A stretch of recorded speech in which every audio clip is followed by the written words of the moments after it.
सभी को मेरा नमस्कार। आज एक बार फिर मैं यूजीसी नेट प्रथम पेपर के लिए कुछ प्रश्न लाई हूँ जो रिसर्च से संबंधित हैं, अनुसंधान से संबंधित हैं। तो ये मॉक जो क्वेश्चंस हैं ये हम लोग सॉल्व करते हैं, देखते हैं।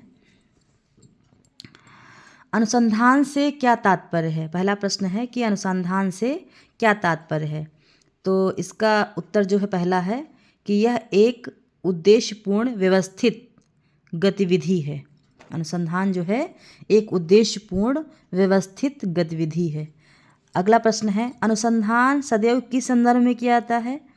तो ये चारों ऑप्शन सही होंगे, ऊपर के तीनों ऑप्शन सही हैं। अनुसंधान पुराने ज्ञान का सत्यापन करने के लिए, नए ज्ञान की खोज करने के लिए, ज्ञान के बीच के अंतराल को पूरा करने के लिए किया जाता है। ये जो तीनों ऊपर के विकल्प हैं ये तीनों सही हैं। अगला प्रश्न है तीसरा प्रश्न, निम्नलिखित में से एक अच्छे अनुसंधान का क्या लक्ष्य होता है? तो सिद्धांतों और सामान्यीकरण का विकास करना। अगला प्रश्न है एक श्रेष्ठ सिद्धांत, एक ग्रांड थ्योरी क्या होती है? तो ऊपर के तीनों विकल्प सही हैं। अवधारणाओं के बीच परस्पर संबंध को स्पष्ट करना, अत्यधिक अमूर्त होता है, अध्ययन विषय में घटनाओं का व्यापक स्पष्टीकरण होता है। अगला प्रश्न है निम्नलिखित में से कौन सा विचार यह दर्शाता है कि ज्ञान अनुभव से होता है? तो अनुभववाद जो है वो दर्शाता है कि व्यक्ति को ज्ञान अनुभव के द्वारा प्राप्त होता है, ये अनुभववाद कहता है। अगला प्रश्न है एक सिद्धांत को किस रूप में परिभाषित किया जाता है? तो दोनों ए बी, व्यवस्थित संबंधित कथनों का संग्रह और सामान्यीकरण, ये दोनों।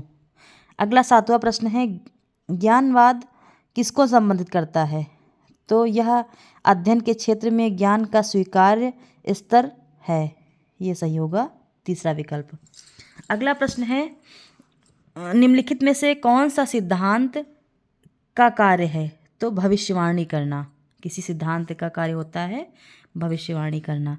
अगला प्रश्न है 17वीं शताब्दी के महान दार्शनिक जो यह मानते थे कि मानव मस्तिष्क जन्म के साथ कोरे कागज की तरह खाली है और यह कि सबसे अधिक ज्ञान संवेदी अनुभव के माध्यम से प्राप्त होता है, यह किसने कहा? ये लोके का कथन है, ये लोके दार्शनिक का कथन है। अगला प्रश्न है प्रत्येक क्षेत्र में अनुसंधान ज्ञान की व्यवस्थित और क्रमिक प्रगति को बढ़ावा देते हैं, लेकिन आविष्कार दुर्लभ होते हैं क्योंकि अधिकांश लोगों में इसके संबंधित वांछित ज्ञान की कमी होती है, ये सही है।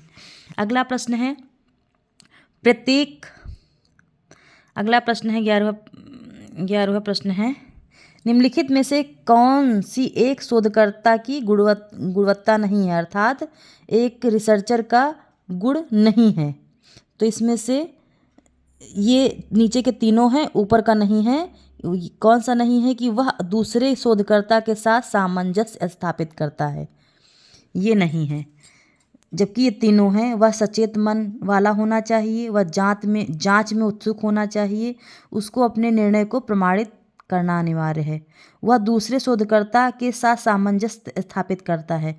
जो रिसर्चर का जो गुण होता है उसका ये नहीं होता है कि वो अपना सामंजस्य बिठाए, वो अपने जिस क्षेत्र में वो रिसर्च करना चाहता है उसमें अच्छे से उसको अपने रिजल्ट तक पहुंचने के लिए उसे अपने अनुकूल अपने कार्य को करना पड़ेगा, ना कि दूसरों के साथ सामंजस्य बिठाने में अपना समय निकालना पड़ेगा, व्यतीत करना पड़ेगा। उसको अपनी दिशा में अपने विचारों के अनुसार कार्य करना पड़ेगा। तो ये जो है पहला गलत है। अगला है आध्यात्मिक विज्ञान का अर्थ है, तो यह प्रकृति की परम वास्तविकता की खोज करता है। अगला प्रश्न है निम्नलिखित में से कौन अनुसंधान की गुणवत्ता किससे आंकी जाती है? तो अनुसंधान के संचालन में अपनाई गई पद्धति से, कि वो किस पद्धति के अनुसार किस तरीके से अपने अनुसंधान को करता है, इससे ही आंकी जाती है, अर्थात दूसरा उसमें विकल्प सही है। निम्नलिखित में से किसे एक ही समय समस्या के कई स्वतंत्र अध्ययनों के परिणामों पर आधारित सांख्यिकीय आंकड़ों का मूल्यांकन करने की विधि को व्यवस्थित करने के रूप में परिभाषित किया जाता है। तो मेटा विश्लेषण, मेटा एनालिसिस जो है ये होगा। अगला विकल्प देखिए, अगला प्रश्न देखिए, एक शोधकर्ता की गुणवत्ता का किस आधार पर मूल्यांकन किया जाता है? तो इसमें तीसरा सही है, जिस कठोरता से इसको लागू किया जाता है। अगला प्रश्न है, निम्नलिखित में से कौन सा कथन सत्य नहीं है?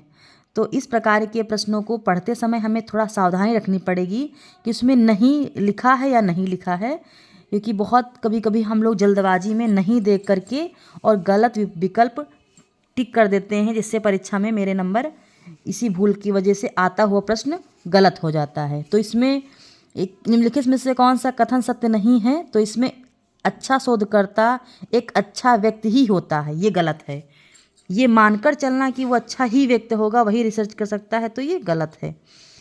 निम्नलिखित पत्र साहित्य में कौन सा अनुसंधान कार्य के प्रकाशन का विशेष रूप है? तो जर्नल। अनुसंधान कार्य के प्रकाशन का विशेष रूप है वो जर्नल, क्योंकि हम जो भी रिसर्च करते हैं अपने वो पत्र साहित्य में, तो वो अनुसंधान को रिसर्च को जर्नल में छपवाते हैं। निम्नलिखित में से आधुनिक समाज में अनुसंधान के मुख्य कार्य कौन से होते हैं? तो इसमें चौथा, दूसरा और पहला है। चौथा, दूसरा और पहला, ये ए विकल्प सही है। इस प्रकार आज के लिए बस इतना ही। ये प्रश्न परीक्षा की दृष्टि से महत्वपूर्ण है। आज के लिए इतना ही। आप लोग इनको तैयार करें और नोट करें। नमस्कार।